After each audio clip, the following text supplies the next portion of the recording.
Is Crawford vs. Spence next? Plus big Canelo news. Please like and subscribe. Help us hit 10,000 subscribers. It's a big milestone for us. Hit the thumbs up and subscribe button. Also, leave a comment below. Welcome, welcome, welcome. Welcome to Tuesday Night Fights. Big news involving Canelo and Eddie Hearn and the DAZN. But let's start with Crawford vs. Spence. Could this fight be next? I don't see why not. Let's make this fight. All right, both guys need an opponent. The other top options at 147 are all busy. Porter's going to have some mandatories he has to take. Keith Thurman is still out on maternity leave, even though he says he's going to fight again. Pacquiao is going to fight Broner, it looks like. So all the other big names are occupied right now. Both guys seem like they want the fight, and it would be a big payday for each man.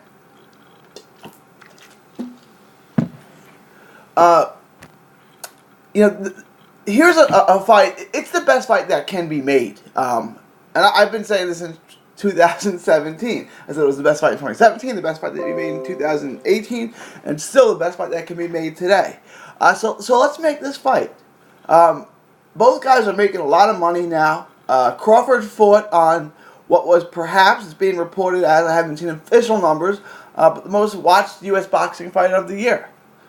So that means it was more people tuned into that fight than, say, Wilder versus King Kong. And Wilder's now fighting on pay-per-view. So it stands to reason that this fight could do reasonably well. 250,000 plus pay-per-view buys. 400,000 pay-per-view buys. If it went in that direction. Look, Crawford fought a nobody. Someone no one's ever heard of. And it did 1.8 million live views, or am I getting that right? I've seen two different numbers, 1.3 and 1. But it did a lot of views. If you can do just a small fraction of that, 400,000 pay-per-view buys, everyone's going to make their money back. Everyone's going to be happy. I know Bob Arum is throwing around the number 500,000, but you don't need to do 500,000. If you do 300,000, you're doing great. So let's make that fight for Q1 or Q2 of 2019. I mean, there's no reason for us not to. Look, Porter's talking about not fighting till next summer, which is his right. But if he does, he's got two mandatories he's got to take. And I don't know if Suleiman and the WBC are going to allow him to take a mandatory instead of those, take a unification fight with Spence instead of those two mandatories. What I think the WBC should do is have Berto fight Keith Thurman. Keith Thurman says he wants to come back. Okay, you're coming back against Berto, and the winner is the mandatory for Porter, and let Porter fight Spence next. You can put all that on one card. It would be, it would be a massive card to have, three of the biggest names at 47 plus Andre Berto, who's got a good, good legacy, good history, good fighter, Andre Berto. He always seems to get the fight. And I think Berto would test Thurman. I think Keith Poo would get the win, but one time would be tested. Berto is a heck of an athlete, and he's really skilled. He just doesn't seem to put it all together. Like, he gave Porter a decent fight for a few rounds. He gave Mayweather a decent fight for a few rounds. He can give guys a decent fight. He just loses. And I think he would lose to Thurman, too. He'd probably get stopped. But there would be some Florida mojo in that fight, right? Both guys are from Florida. Thurman's from Clearwater. Berto's from Winter Haven, I believe. So there's a good reason to make the fight. So make that fight and put that on the Porter Spence unification undercard and package that, and there you go. But I don't think they're going to do that, which means Spence doesn't have a dance partner. Crawford doesn't have a dance partner being with Bob Arum in Top Rank.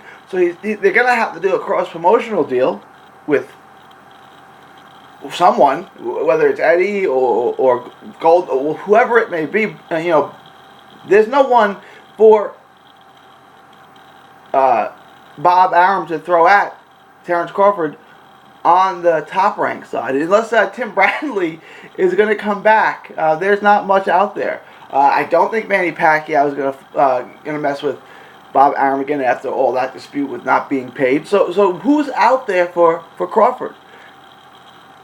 The logical answer is Spence. Spence needs a date. Spence wants a big fight. let's make it. It makes a lot of sense. It sells now on pay-per-view, and everyone else is occupied. So, look, Thurman is going to come back, or he's not, so you can't count on him, and if he does, he's going to need a tune-up. Porter's busy. Do you really want to see Danny Garcia at this point? You know, Garcia just lost 2 fights, his last 2 big fights, and I know he beat Rios in the middle of those, but he lost to Thurman, and he lost to Porter, and he lost both those. So I know people argue that he won those. Look, he lost to Porter, and he lost to Thurman. That's just the facts of the matter. And the judges got those decisions right. I thought the Thurman decision was too close. But I want to get into this Bud and Spence thing, right? Because Bud keeps getting this, I feel, disrespected. Like his resume is no good. He's fighting tomato cans. He's fighting bums. What have you. Look, Bud's resume is infinitely better than Errol Spence's. We all know that Benavidez would stop Peterson and Ocampo. So why the double standards, right? Like, I'm an Earl Spence fan. Dallas, Texas, stand up. I love my Texas fighters, especially guys from the Metroplex. I love Errol Spence. I think he's an excellent fighter. I think this is the best fight that can be made. I think these are perhaps the 2 biggest talents in American boxing today.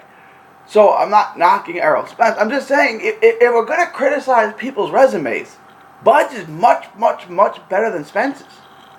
Look, Spence has a win over Kell Brook. That is a better win than anything Crawford has. The next 7 wins that Crawford has are better than anything Spence has. And I'm being absolutely serious. I'm not joking. 7. Postal, Jeff Horn, Benavidez, Burns, Delorme, Beltran, Gamboa, Felix Diaz. That's 8 guys. That's 8 guys that are better than Lamont Peterson, Carlos Ocampo, Chris Algieri. All those are better names. It's 8 guys. So if I said, okay, give me the 9 best names on either guy's resume. 8 of the 9 guys were guys that Crawford beat, not Spence. That's just keeping it 100. But it's not disrespectful to Spence to say that his resume is not like, look, a lot of guys don't want to fight him. Porter didn't want to talk about fighting him. Keith Thurman quit boxing to avoid fighting Errol Spence. Yes, I will repeat that. Keith Runtime Thurman quit boxing because he's scared of Errol Spence. So this is not disrespecting Errol Spence. I'm just stating facts. Crawford's resume is really, really, really good. Really good. Spence's it's okay. He's got some names on it. It needs some work. It's incomplete. You know what I'm saying? Like, if you handed me Crawford's resume, I'd give him an A-. If you handed me Spence's resume, I'd give him an incomplete. Look, you got more work to do. That doesn't mean he can't beat all those. I favor Spence to beat everyone at 147 except for Crawford. Crawford's resume is excellent. He's the pound-for-pound king. Okay? And that's based on resume. Give me someone with a better resume, Pacquiao, or give me someone in their prime with a better resume than Terrence Bud Crawford. That guy doesn't exist. You know, I'm a big fan of both these guys, right? You'll know that if Spence and Bud were to fight, I would say it's the fight of the year. It's the best fight that can be made in all boxing. And I would lean towards Terrence Bud Crawford. Now, if you don't agree with me, if you lean towards Spence, I'm fine with that. This is a really, really competitive fight. Interesting contrast in style. Can Spence wear him down? Can Spud get through to him? I think this is really close. I think Bud takes the decision. I don't think there's a stoppage. I just don't think Spence can outbox Crawford. I don't think Spence stops him. I think Crawford's too good for that. And if it goes to the scorecards, unless Spence scores a bunch of knockdowns, Crawford's going to outbox him. Crawford is close to the perfect fighter. Like, if you don't think Crawford is good, if you think he's beatable, okay, tell me how you beat him. Give me the blueprint. Give me the game plan on how you beat Terrence Crawford. Let me know. Right? Because I don't see it. Right? Now, I'm sure there's trainers out there a lot smarter than me. There's fighters who see something in him that they can expose. But you're going to have to be perfect. You're going to have to be perfect to beat Crawford. Because Crawford is damn near a perfect fighter. Just keeping it 100. Leave your thoughts, comments below. Do you think this fight can be made next? Am I being overly optimistic? Because I think if both guys want this, and both guys are trading words, Spence always has words for Crawford. Crawford seems extremely confident. Let me know what you think. Am I being crazy, or do you think this fight has a realistic chance to be made, say, March of next year? I'll leave your thoughts, comments below. Leave your comments in the comment section. Let me know what you think. Am I being too optimistic, or do you guys agree with me that this is realistic to be made early next year? Big news for DAZN, and Golden Boy and Canelo Alvarez. As the two announced that the December 15th fight at Madison Square Garden between Canelo Alvarez and Rocky Fielding will be streamed live on DAZN. This is a great move for Canelo, DAZN, Golden Boy, all parties involved. In 1997, Oscar De La Hoya beat Sweet Pea, and I used the word beat loosely. I put that in air quotes because anyone who watched the Whittaker De La Hoya fight knows how Whittaker probably won 9 rounds of that fight, but it's 21 years ago, almost 22 years ago, so let's move on from that. But after that fight, which was on pay-per-view, De La Hoya fought a dude named David Kamau. It was free on HBO. Okay, so basically it was one for the fans, a way to give back to the fans. The fans had supported him. They had watched him fight Chavez and then Sweet Pea and so on. So this was Oscar's way of saying it was just 2 months after he had fought Whittaker. He fought Whittaker in April, and then he fought Kamau in June on free HBO. Now, look, was everyone running and getting excited about Kamau? No, but it was a chance that you didn't have to pay to watch one of the best fighters in the sport, the biggest name in the sport at that time. So, it's giving back to the fans. Thank you for supporting me. Here's one for y'all. This is similar to what Canelo's doing, right? Look, am I super excited for Rocky Fielding? Not really. I mean, does it really do anything for me? No. But, look, he's thanking his fans for the support and giving you one for free. Look, it's $10 on DAZN. If you don't have DAZN already, get your free subscription, right? You'll get this fight for free. They give you 30 days free or something like that.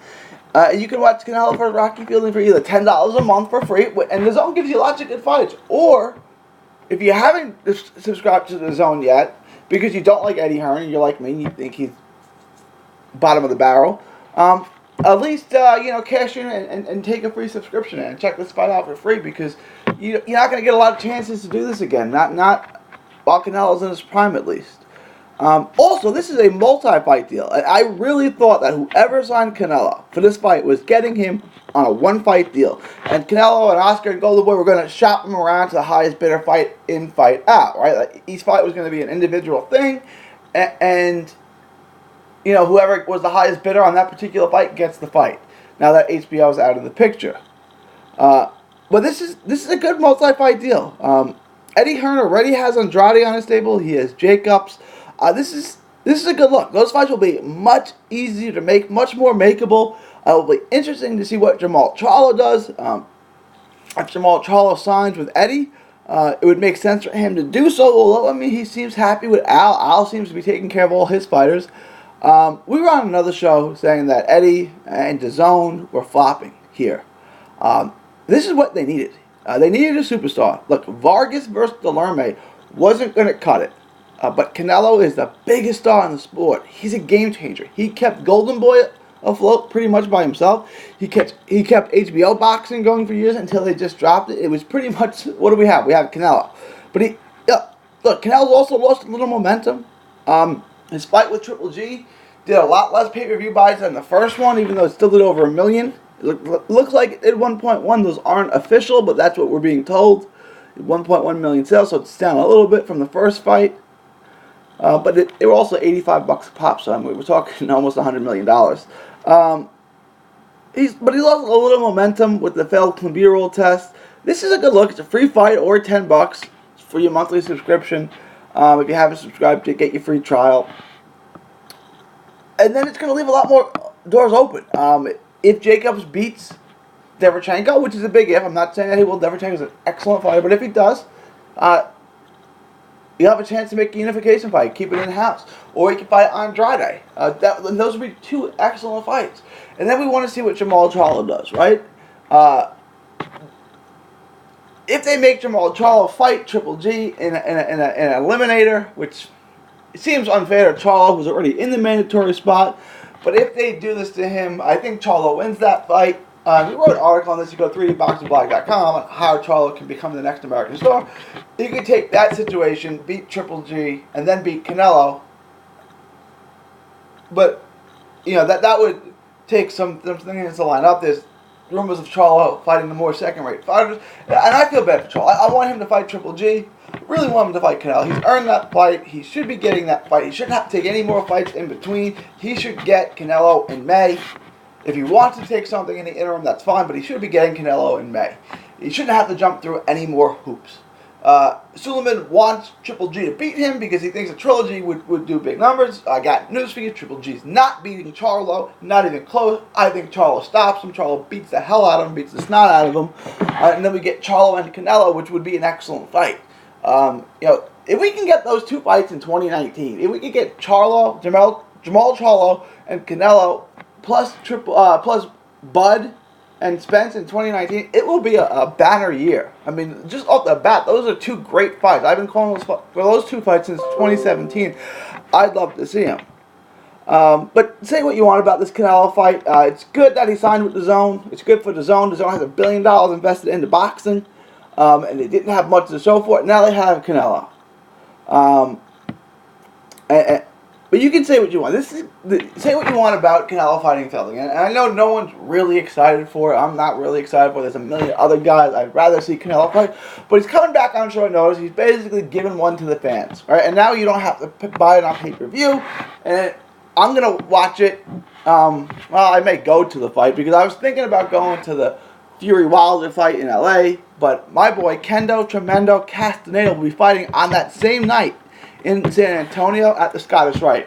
And if anyone's in San Antonio area or in Austin or even in Corpus or New Brunswick or anywhere in Texas and you guys want to see a good night of boxing, December 1st, Kendo Castaneda is fighting at the Scottish Rite, which is an awesome little venue in San Antonio. It'll be a great night of boxing. Check that out. Castaneda won our Fighter of the Week in his last fight that was out in Las Vegas back in August. So he's an excellent looking prospect. But back to Canelo and Felding. You can sit down and watch this fight with your kids. I have 2 boys and a little girl. I'm going to watch this fight with them. If you don't have the $70 or whatever they typically charge for pay-per-view, and it's like that's not in the budget, here's a chance to watch the biggest star in the sport for free. Take advantage of that. Watch the fight with your kids. Seriously. So I may go out to the city that never sleeps for the Canelo Fielding fight. Not sure if I'm going to do that yet. But if not, I'm going to watch it, And again, it's not anything to write home about. It's not going to be the fight of the year. It's not anything like that. It's a stay busy fight. It's a gimme fight for Canelo, which the fans get to enjoy without having to shell out $70, which is good, especially during that time of the year. It's Christmas season, what have you. I know he's going to get a lot of heat for fighting Rocky Felding for no reason in particular, but it's a good fight. Check it out. If you have a DAZN subscription, you're already paying for it. You don't have to pay anything extra for it. If not, get the free subscription and check Canelo out free. I expect this to do big things, numbers-wise. I expect a lot of people to watch it, and I expect it to sell out the Garden. For Tuesday night fights, this is 3D Boxing signing off, saying thank you and God bless. Enjoy 3D Boxing vlog videos? Show us some love by clicking the like button. Don't miss a tweet, post, story, or video. 3dboxingvlog.com is also on Facebook, Twitter, and Instagram. Hit the subscribe button now to stay inside the ring.